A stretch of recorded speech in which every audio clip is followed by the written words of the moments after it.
Hay que creer en la acción de Dios, también cuando esta acción es silenciosa, incomprensible, oculta a nuestros ojos. Esto parece ser una de las lecciones que nos deja el texto del Evangelio de hoy, porque hoy aparece una parábola que solamente está en el Evangelio de Marcos. Es la parábola de la semilla que crece por sí sola.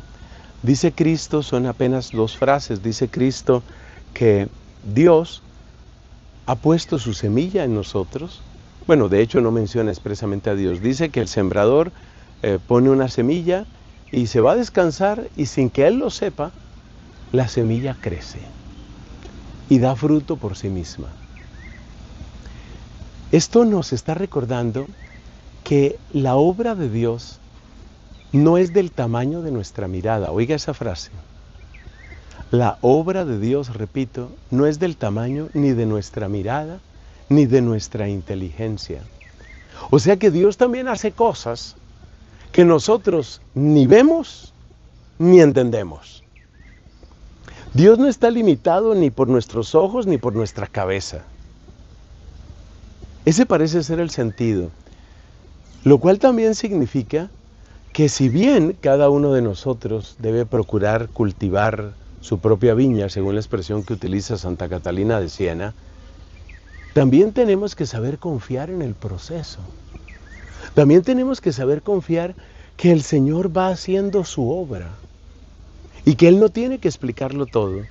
Hay una comparación que aprendí hace unos años y me gusta repetirla cuando menciono esto, y es la comparación del cirujano. Fíjate que en la inmensa mayoría de las cirugías, el cirujano no le está explicando al paciente qué es lo que está haciendo.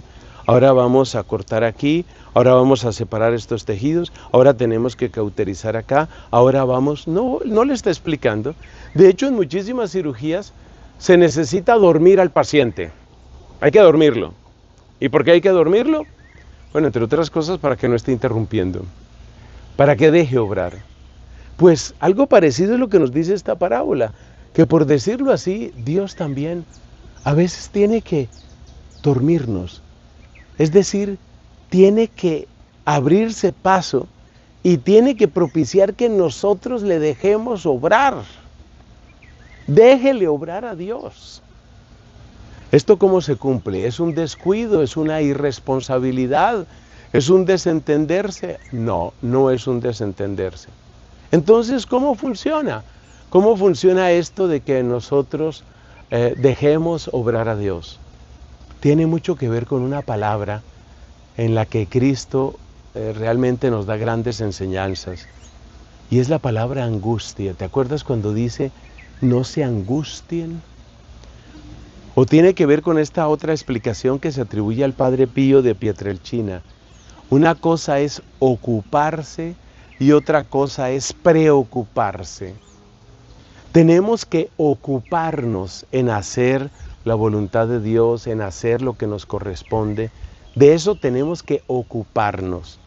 Pero nosotros no tenemos que preocuparnos, es decir, vivir angustiados. Dale espacio a Dios para que sea Dios en tu vida. O como dicen, déjale a Dios ser Dios. Haz lo que tienes que hacer y no más, y descansa. Y esto vale especialmente cuando nosotros estamos tratando de servir a nuestros hermanos y en ocasiones sentimos, oye, pero es que ya no sé ni cómo hablarle, pero es que ya no sé ni qué hacer, es que no veo ningún cambio, no veo ninguna reacción. Y estamos como tratando de cambiar a la gente desde fuera. Mira, tenemos que hacer lo que tenemos que hacer, dar el testimonio, mostrar la alegría del Evangelio, tener una actitud de servicio, ser coherentes, eso es lo que tenemos que hacer y por supuesto orar por nuestros hermanos, pero el fruto final solo lo conoce Dios, solo Dios sabe cuál va a ser ese fruto final, solo Dios sabe qué es lo que realmente va a brotar de ahí. Y ten la seguridad de que si estamos sembrando la semilla de Dios, el fruto de Dios se dará. Es decir, más ocuparse y menos preocuparse. Más aprender a confiar, más entregar, obviamente después de hacer lo que a nosotros nos corresponde. Preciosa lección la que nos da Cristo en este Evangelio, tan necesaria hoy como fue hace 2000 años. Que Dios te bendiga.